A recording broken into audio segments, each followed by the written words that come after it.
I'm Weston Wamp, and this is Swamp Stories, brought to you by Issue 1.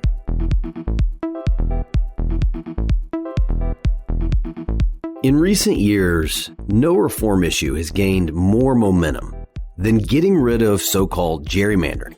As it turns out, people don't like it when politicians get to choose their voters instead of the other way around. Not long ago, gerrymandering was a little-known artifact from New England political history that only political science buffs knew much about. But that's changed. Now gerrymandering is a hot-button issue for many voters. They're galvanized by stories of Republicans in Pennsylvania and North Carolina using majorities in the state legislature to redraw congressional districts to favor the GOP. But there's also the case of Democrats in places like Maryland doing the same thing. But that tends to get less ink. Rallying around the simple logic that politicians shouldn't pick their voters, voters should pick their politicians, grassroots organizations have led ballot initiatives, they've lobbied state legislators, and even funded legal challenges. Ultimately, they drew the Supreme Court into the fight against gerrymandering. And it's becoming a pretty damn effective rallying cry. Often from liberal voices. They argue that Republicans are abusing the U.S. Constitution's call for states to oversee elections by drawing maps that are manipulated to keep their party in power. But as you'll remember, everything I learned growing up around politics led me to believe that neither party has an exclusive on integrity. And almost any time you hear one party try to claim moral high ground, there's almost always more to that story. And this one involves a 26-year-old who surprised everyone last cycle. I saw that we actually had a lot in common around where our concerns were, which was around that how do we actually get this system working again, because it's not working for the average person. This is episode 5, a gerrymandering tale you haven't heard.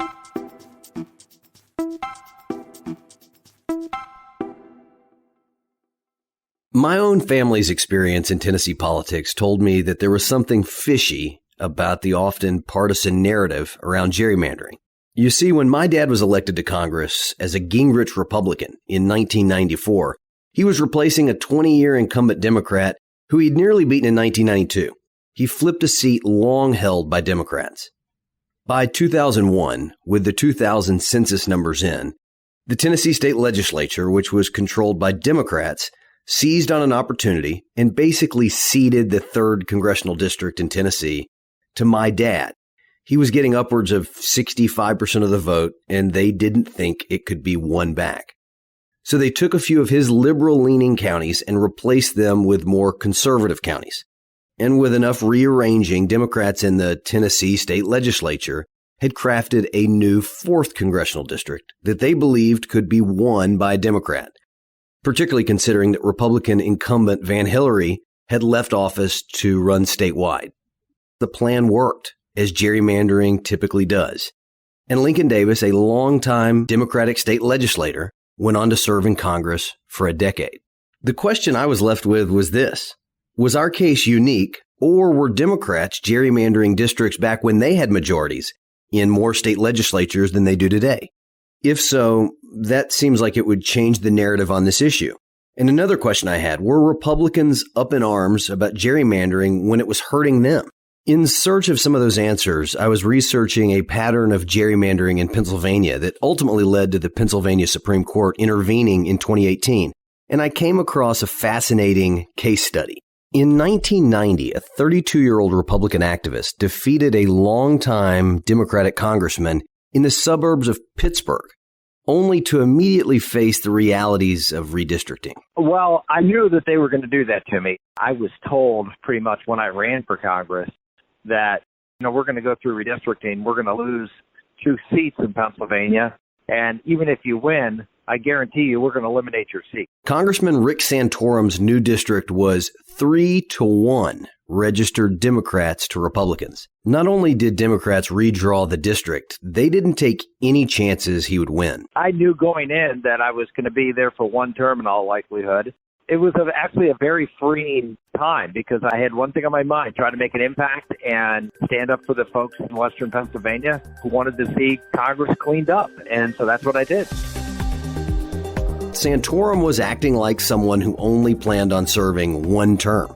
Unafraid of the consequences, he took his own party's leadership on and became known as the leader of the Gang of Seven. That was the group that exposed the house banking scandal. I went to Washington and was there, like I said, just to try to do the right thing. And I ran across this report from the General Accounting Office that there was this institution in the House called the House Bank. There was some funny business going on there with members being able to borrow money interest-free and write checks they didn't have money to cover. And I sort of found it hard to believe, but I read the report, and I remember going to one of the senior members whose responsibility was to oversee the bank, and the guy said, yeah, that's been going on for a long time. The GAO issues a report every few years. Usually, there's a little bit of a stink about it, and then it just passes over, and we just keep going. And so I decided, well, I'm not going to be around all that time. I'm going to dig my heels in and try to get a real investigation of this. It's not directly related to the subject of gerrymandering, but it's worth pointing out that reform has a way of appealing to our better angels. We like to see politicians take risks and tell the truth when it's not easy. Santorum did that, and voters in Pennsylvania's new 14th district shocked state Democrats by rewarding it. I always say good government is good politics. And if you're out there and you're doing what is in the best interest of the American people, and you're seeing things that are not right, and you're exposing those things, and you're standing and fighting the fight to get that reform, voters from both sides of the aisle are going to reward you for that. I mean, you mentioned my district was 3-1 registered Democrat, and I could end up getting 61% of the vote in 1992 when George Bush ran against Bill Clinton, and George Bush got 29% in my district. Of course, Santorum went on to serve in the U.S. Senate and eventually ran for president, but gerrymandering very much affected his own political career. And in Santorum, we see many exceptions to what we're really led to believe. First, that Republicans abuse gerrymandering, and Republicans alone. That's just not true. Second, that gerrymandered districts can't be won by the party that's been gerrymandered out. Santorum is a rare example of that happening. And then finally, he also proved in the house banking scandal that sometimes it is Republicans who fight corruption.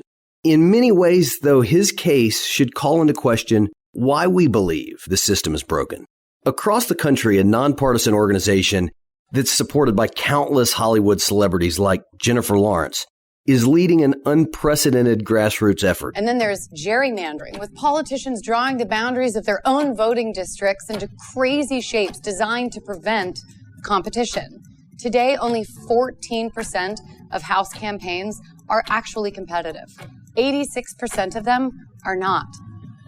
And we wonder why young people feel that their vote doesn't matter. The founder of Represent Us is veteran reformer Josh Silver. I got some of his time by phone, and he summarized the ill effects of gerrymandering as he sees it this way. There is a misconception that gerrymandering is all about competition and lack of it, and that is true. But the even more insidious result of gerrymandering is that today, 86% of U.S. House races are gerrymandered. That means there's no competition in the general. There's only competition in the primary elections, where very few voters turn out, and the ones that do are overwhelmingly partisan and extreme on the left and the right. So what you have is a system that structurally incentivizes politicians to be extreme in their positions, not to compromise, and to appeal to that small sliver of the voting electorate that turn out in primary elections. And that is why we have this Congress today that is, by and large, extreme, polarized, and unable to compromise. We're going to take a short break. All right, let's get back to it. People aren't going to be well represented when the goal of gerrymandering is effectively to eliminate general elections when most voters turn out.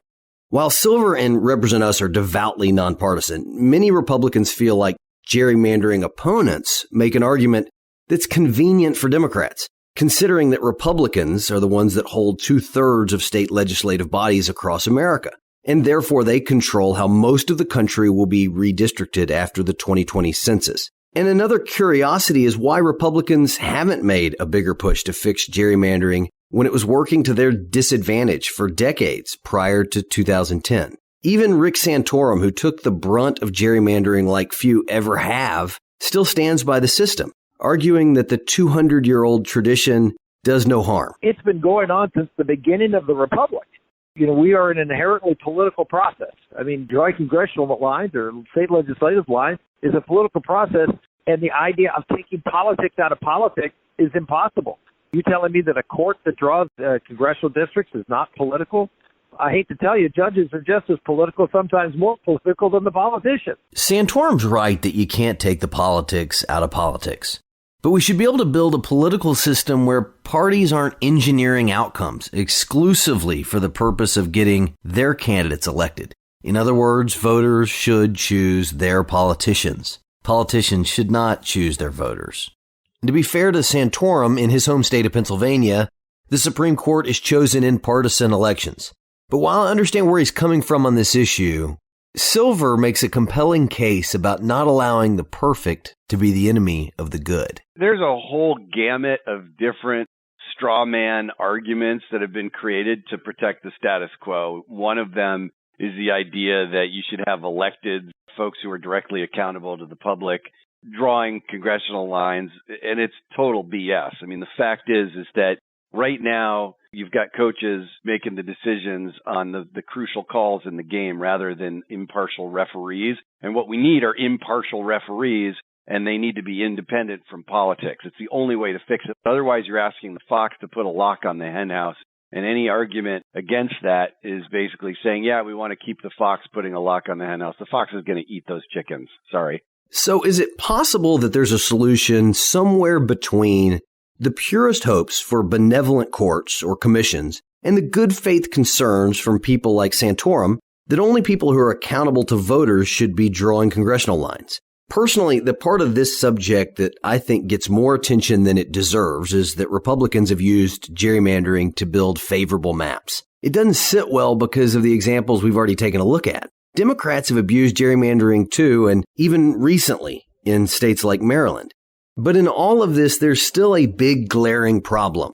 Regardless of the motivation, America's congressional districts have taken insane shapes. Some aren't contiguous. Some unnecessarily require an airplane flight to traverse. The mere shapes of our districts are an impediment to good representation in many states. If the focus of the gerrymandering conversation is instead focused on the much less politically charged argument that districts don't make any geographic sense, we might all find common ground. Because in all seriousness, a fifth grader could see the flaw in a system that has caused districts to become so gerrymandered that county lines don't even seem to matter. People are often confused about who their congressman even is, and by the time they figure it out, another census has occurred and they're being moved into another district. So what if we make the focus less about who's trying to win or gain an advantage and more about good government, and let regular people, voters themselves, help the politicians draw district maps that look more like logical groupings of communities? Silver explains what they have seen at Represent Us that's garnered grassroots support and that works a whole lot better than the status quo. We believe at Represent Us that the independent redistricting commission model like you see in California and Michigan is the ideal. We also support this so-called bipartisan commission model like you see in Arizona or newly passed in Ohio as a good enough approach. But when you have these commissions, be it independent or bipartisan, the law also lays out the metrics by which they need to emphasize or consider as they redraw the districts. And they follow the objectives of being more contiguous, being more racially and socioeconomically aligned, that they take into account objectives that are about fair and equal representation, not about creating partisan advantage.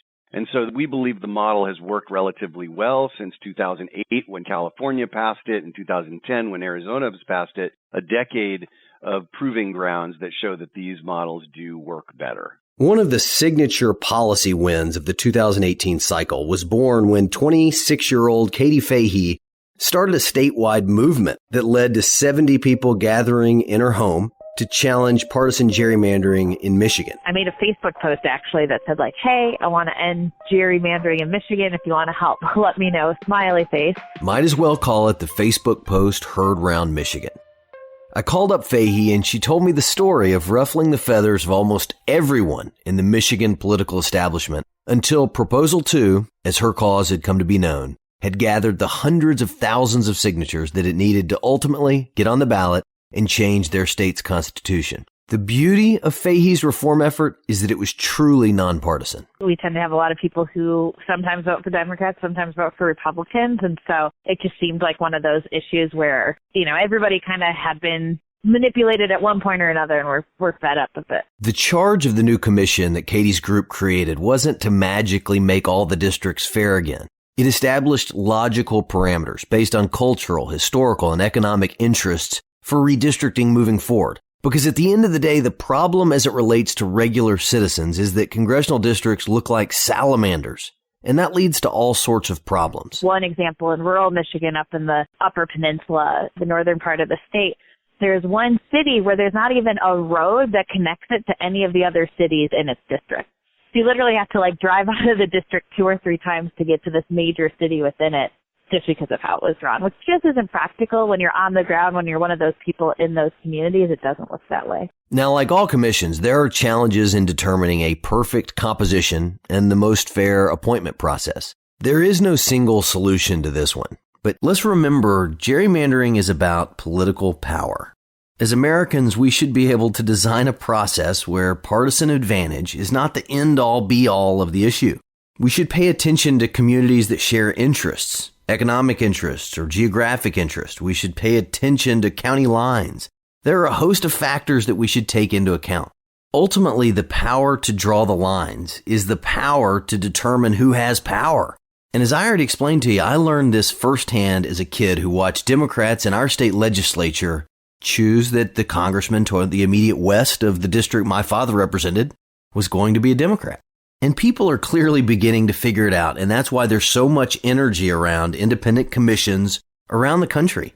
Because if we can't take the politics out of redistricting, it certainly helps to take the politicians out. I had remembered learning about gerrymandering in school. I remember raising my hand and saying, if we know that this isn't really putting voters first, why do we let it happen? And my teacher saying something along the lines of well, it's always been that way. So I was like, it doesn't have to be. Fahey gives a no-nonsense outsider's perspective on what she saw going on. When you look at these lines like they're just a political game, then you're treating individual people, individual voters and citizens like they are just a game piece. With respect to both sides, gerrymandering reminds me of the profound third sentence in our Declaration of Independence. It says, governments are instituted among men, deriving their just powers from the consent of the governed. That whenever any form of government becomes destructive to these ends, it is the right of the people to alter or abolish it. There's no doubt that gerrymandering has gone on for the better part of 2 centuries, but its negative impact has compounded. So instead of clinging to a part of the process that doesn't work well, let's alter it. Next episode, we'll go straight to the heart of secret money in our elections and trace its origins all the way back to the early 20th century. Thanks for listening to Swamp Stories, presented by Issue One, the country's leading political reform organization that unites Republicans, Democrats, and independents to fix our broken political system. Please subscribe to the podcast and share it with your friends. Even better, rate and review it on iTunes to help us reach more listeners. You can find out more at swampstories.org.